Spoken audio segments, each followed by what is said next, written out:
पाठशाला दर्शन यात्रा का 5वां कार्यक्रम आज घाटशिला में आयोजन किया गया, जिसमें कोल्हान के पूर्व डीआईजी राजीव रंजन जी आज शिरकत किए और बच्चों को तमाम टिप्स दिए।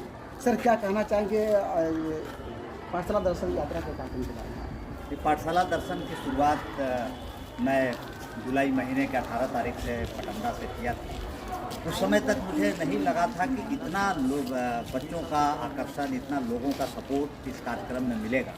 आज मैं ये ज़रूर कहना चाहूँगा कि आज जेसी हाई स्कूल में ये 5वें पड़ाव के बाद कि बहुत ही अच्छा लग रहा है कार्यक्रम और रियली बच्चे मोटिवेट हो रहे हैं। हम समझते हैं कि निश्चित रूप से जिन बच्चों के साथ मेरा इंटरेक्शन हो रहा है वो जीवन में अपना गोल सेट करेंगे, जीवन में क्या करना है इसके बारे में ज़रूर जा कर के सोचेंगे और आने वाले दिनों में जब वो लाइफ का अपना गोल सेट कर लेंगे तो मुझे पूरा विश्वास है कि उस गोल को अचीव करने के लिए वो निश्चित रूप से कल से लग जाएंगे। सर, तो बच्चे के द्वारा अब तक क्या क्या सवाल किया गया है? बच्चे के मन में बहुत तरह का सवाल आया है। ऐसे कार्यक्रमों में सवाल उठते रहे हैं। हम जब बच्चों से पूछते हैं कि जीवन में क्या बनना है, वो कुछ सेट किए हैं कि नहीं, तो कोई बच्चा बोलता है डॉक्टर बनना है, कोई बच्चा इंजीनियर बनना है, कोई बच्चा आईएएस बनना है, कोई आईपीएस बनना है, कोई आर्मी में जाना है, कोई टीचर बनना चाहता है। तो बच्चों में हर तरह का मन में जिज्ञासा है, लेकिन कैसे बनना है इसके बारे में बच्चों को नहीं पता।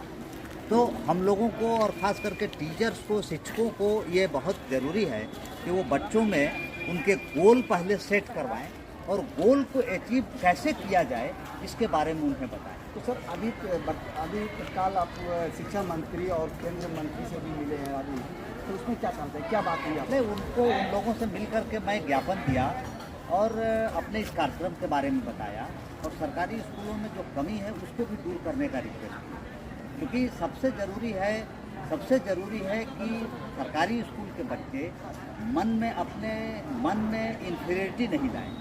उनके मन में कहीं भी ये भावना नहीं होनी चाहिए कि हम प्राइवेट स्कूल के बच्चों से कम हैं। इसीलिए हम जब भी कार्यक्रम करते हैं तो लोगों को बताते हैं कि बच्चे आईना के सामने खड़े हों और वो सोचें कि I am the best. Sir, क्या क्या कमियाँ पाए हैं अभी आप इतना ठीक किए हैं 5वां कार्यक्रम में? एक्चुअली संसाधन की जो कमियां हैं वो बहुत बताने की ज़रूरत नहीं है, सबको पता है कि क्या संसाधन की कमी है। लेकिन पुरानी एक कहावत है कि कमल कीचड़ में भी खिलता है। तो हमें कमियों पर नहीं ध्यान देते हुए हमें कमल खिलाने की ज़रूरत है। तो आप इस कार्यक्रम से कितना बदलाव देखने को मिल रहा है? ये तो आप स्कूल में और जनप्रतिनिधियों से जो कार्यक्रम में भाग ले रहे हैं उनसे पूछिए तो ज़्यादा बेहतर होगा। लेकिन मुझे अपने मन में संतोष जरूर मिल रहा है और आगे और कार्यक्रम करने की प्रेरणा मिल रही है। लेकिन झारखंड में चर्चा का विषय तो काफ़ी बन गया है कि राजीव रंजन जी पूरे दौरा कर रहे हैं, स्कूलों में क्रांति ला रहे हैं, इस पर क्या कहना चाहेंगे? निश्चित रूप से हम चाहेंगे कि और स्कूल हमको इनवाइट करें, जितना ज़्यादा बच्चों तक हम अपना संदेश पहुंचा सकें। मेरे मन में यही इच्छा है कॉलेज स्कूल के प्रिंसिपल्स को, क्योंकि इसके बाद मेरी इच्छा है कि कॉलेजेज में हम लोग जाएंगे। एक बार स्कूल सभी हाई स्कूल अगर हम लोग पूर्वी सिंहभूम का टच कर लेंगे, उसके बाद हमारा नेक्स्ट फेज शुरू होगा कॉलेज, ताकि कॉलेज में आने के बाद बच्चों को फिर क्या दिशा मिलना चाहिए ये हम लोग बताएंगे। ये कार्यक्रम अभी अगले 6 महीना तक मेरी इच्छा है कि इसको हम जानें। चाहे प्रथा पर कोई तरह न्यूज आने वाले हैं आप जरूर, इस पर क्या कहेंगे? एक्चुअली वो भी एक समाज का बहुत बड़ा प्रॉब्लम है और ख़ास करके हमारे इस कोल्हान क्षेत्र में बहुत अंधविश्वास है। आप कई जगह चाईबासा में तो मैं एज ए डीआईजी देखता था कि परिवार के परिवार को लोग मार देते हैं। एज ए सिमडेगा में भी मैं जब एसपी था तो वहाँ भी मुझे बड़ा नज़दीक से देखने को मिला कि डाइन प्रथा के चलते, अंधविश्वास के चलते कई परिवार अपने जान खो दिए हैं। तो वो भी एक टॉपिक है जिस पर कि काम करने का बहुत स्कोप है और समाज के लोग जुड़ रहे हैं। हम लोग इस कारवां को आगे बढ़ाएंगे। मुझे पूरा विश्वास है कि अगर मेरे जैसा और लोग इसमें सम्मिलित होते जाएंगे तो निश्चित रूप से मिशन सफल होगा और आने वाला दिनों में मेरा झारखंड पूरे मामले को जनप्रतिनिधि भी जुड़ गए हैं, तमाम शिक्षक भी जुड़ रहे हैं, तमाम युवा भी जुड़ रहे हैं, तमाम लोग जुड़ रहे हैं, तमाम संस्था जुड़ रहे हैं आपके साथ। कितना गर्व महसूस कर रहे हैं? बहुत गर्व महसूस कर रहे हैं, क्योंकि रिटायरमेंट के बाद जब पहला दिन जब मैं रिटायर होकर घर गया था तो लग रहा था कि मैं इतना एक्टिव लाइफ जिया हूँ। लगातार 8-9 साल तक एसपी रहा हूँ, फिर डीआईजी रहा हूँ बहुत और बीएसपी भी मेरे साथ रहा कि मैं हमेशा फील्ड में ही रहा। तो इतने एक्टिव लाइफ के बाद अब घर में बैठ के कैसे काम चलेगा। उसी समय मेरे दिमाग में ये बात आई कि हम क्यों नहीं कुछ सोशल वर्क से निकलें। और अब तो बहुत आनंद आ रहा है और कारवां चल दिया है, अब ये रुकने वाला नहीं। कुछ लोगों का ये कहना है कि आप राजनीति के लिए आ सकते हैं, क्या कहेंगे? तो इसमें देखिए, ऐसा कोई राजनीति अछूत चीज़ नहीं है। मेरा मानना है कि अच्छे लोगों को राजनीति में ज़रूर आना चाहिए। अगर जनता की इच्छा होगी, यहाँ की जनता अपनी मुहर लगाएंगे, अगर उनकी इच्छा होगी तो राजनीति में आना कोई बहुत बुराई या कोई बुरी बात नहीं है। झारखंड के लोगों को ज़रूर इसके बारे में सोचना चाहिए, झारखंड के जो बुद्धिजीवी लोग हैं, क्योंकि झारखंड उनका अपना है। झारखंड को अगर विकसित बनाना है तो यहाँ के पढ़े लिखे लोगों को राजनीति में आना चाहिए, मेरा ये। अभी सर 1932 का खतियान जो पारित हुआ उस पर क्या कहना चाहेंगे? मुद्दा है, राज्य का सबसे बड़ा गर्म मुद्दा है। एक्चुअली 1932 का जो खतियान है, कल मैंने इसी के लिए जमशेदपुर में मीडिया से बिंदु पर रूबरू हुए थे। जैसा आप जानते हैं कि मैं स्वयं एक सदान हूँ, 1932 का खतियानधारी हूँ पलामू का, और मैं इस नीति का स्वागत भी करता हूँ।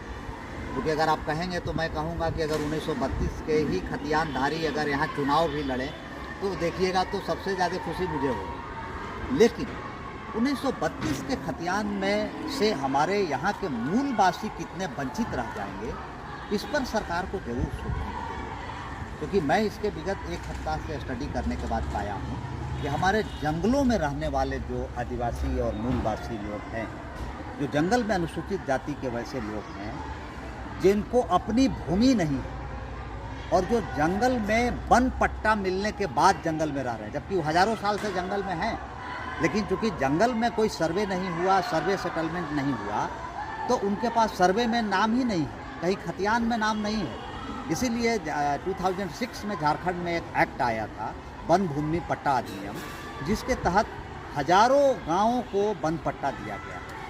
हमें उन लोगों के बारे में सोचना चाहिए, उनको भी कैसे हम इस परिधि में लाएं, उसके बारे में सोचने की जरूरत है। वैसे भूमिहीन जिनको बास्किट पर्चा इशू हुआ है, जो भूमिहीन है, लैंडलेस है, जैसे पलामू में मेरे ज़मीनों में कम से कम ऐसे 100 परिवार होंगे जिनको मेरे ज़मीन में बसाया गया, मेरे बाबा के बाबा बसाए थे, और बाद में उनको बास्किट पर्चा मिला घर बनाने के लिए, वो भूमिहीन है।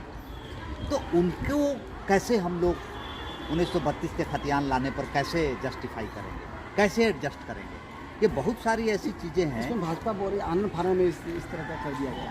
अब तो भाजपा जो बोल रही है, मुझे उसे कुछ नहीं कहना है, मुझे इसमें कोई राजनीति नहीं करना है।